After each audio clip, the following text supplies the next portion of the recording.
Hey, what's up everybody, Desmo here. Over the last few days, I've been trying a lot of different farming strategies to find something that would generate a lot of money while being fun and relying on different mechanics. Some of them were not as good as expected, but I found 5 that were clearly over the top for a reason that I'm going to explain in this video. For each of them, I'm going to answer 3 questions. How does it work? Why is it good? And why is it underrated and people don't know about it? Every Atlas passive trees will be linked in the description, so get yourself comfortable and let's get into it.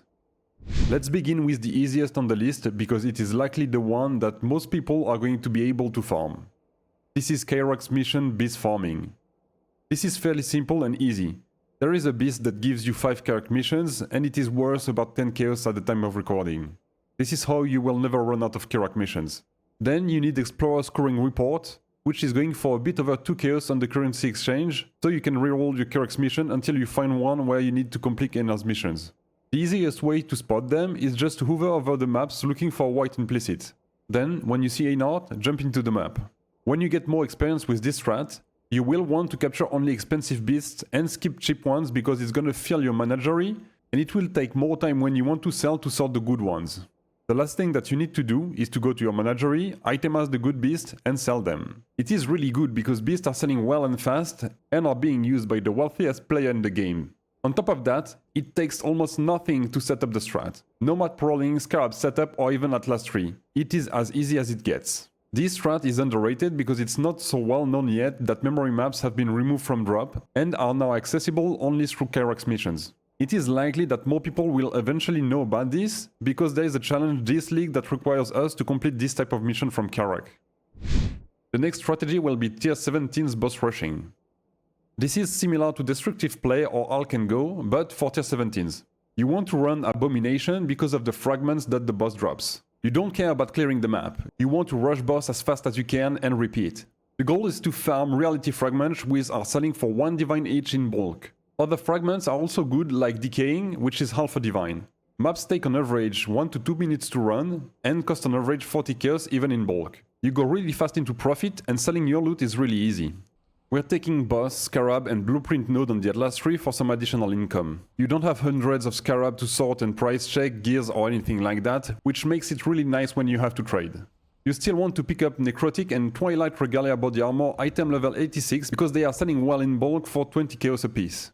A farming strategy cannot be simpler than that, and it's very lucrative, which makes it my favorite strat at the moment. I ran 50 maps yesterday to see how much profit it would be, and I've made well over 20 divines profit per hour.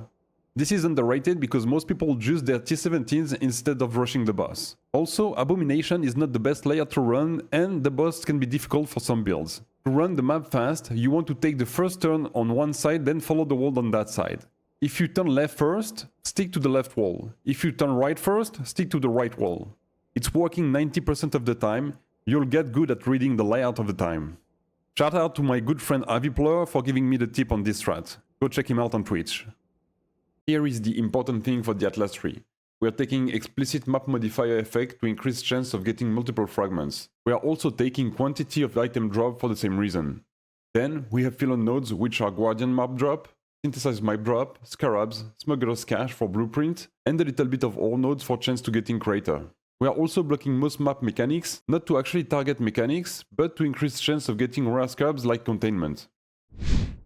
The next strategy I want to share is Uber Lab farming. I covered this strategy in a full guide video last league, so if you want more details you can watch this video, and I will make a new video guide this weekend because there is some optimization that I want to add for this strat. Stay tuned for that. This strategy revolves around seeking expensive transfigured gems that we get from the Divine Font at the end of the labyrinth. By running the lab with Gift of the Goddess fragment, which goes for a bit over 1 divine at the moment, you will earn 8 use of the Divine Font, which makes it really likely to get good gems. On top of the regular drops, you can sometimes have the opportunity to deterministically turn a gem into its transfigured version, and we can use corrupted gems for that. Using valuable level 21 20% quality gems with it lets us print divines. There is also the highly desired turn a support gem into its awakened version, which we use on multi-strike support, and it is an instant 120 divines profit at the time of recording. For this strat, it is a bit like Heist, but harder. You want to be fast, but you also need to be tanky to pass traps and deal damage to kill Uber by Zaro. It is going to require investment, but even with a build that is not so fast, this is always a good profit. It is underrated because there's a few requirements on your build to be able to run it, and lab is a deal breaker for many players because of the layout you need to go through. Also, the price of the frag can be frightening for some people.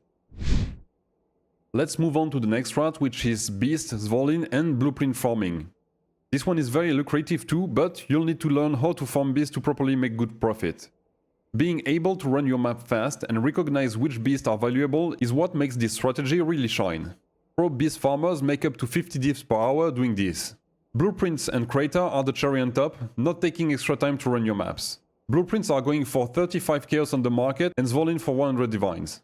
I've already covered what makes beast farming good with the first strategy, so I won't repeat that. We're using scarabs here, 2 Calgloran, 1 bestiary of duplicating and 2 bestiary of the herd. What makes this strategy underrated is the knowledge it requires to farm it efficiently by recognizing the beasts quickly just by looking at them in your maps. The Atlas tree is pretty straightforward here. Like for the tier 17's boss rush, we are blocking a lot of mechanic, but this time this is for creator farming mostly. We're taking filler nodes like highs for extra money, then we are investing into what actually matters. In our missions, note that the nodes for the Eater of the World are not too meaningful here. And for the last strategy, I'm going to share one from Kai. This is Gigantic Exile Vessel. His video will be linked in the description. For this strategy, you want to run a narrow layout like Toxic Sewer to increase your chance to get Gigantic Rogue Exile to pop up on Ritual. When they do, you can then use Ritual Vessel to itemize and sell them. This is very lucrative because only top group farmers are buying these and they have the money but not the time to farm the vessel themselves. Not every vessel is going to be expensive, but the more Gigantic Exile you can capture in the bottle, the more expensive it's going to get, and we are talking about multiple divines per vessels. This is underrated for 2 reasons. First, to maximize your income, you want to sell bulk on TFT, and this is a deal breaker for many people, including me. Second, you need to monitor how many Gigantic Exile you get on every vessel, which is another annoying task. This strategy is probably the best money maker on the list, so it might be worth the pain. For this Atlas tree, I have added some filler nodes with scarabs.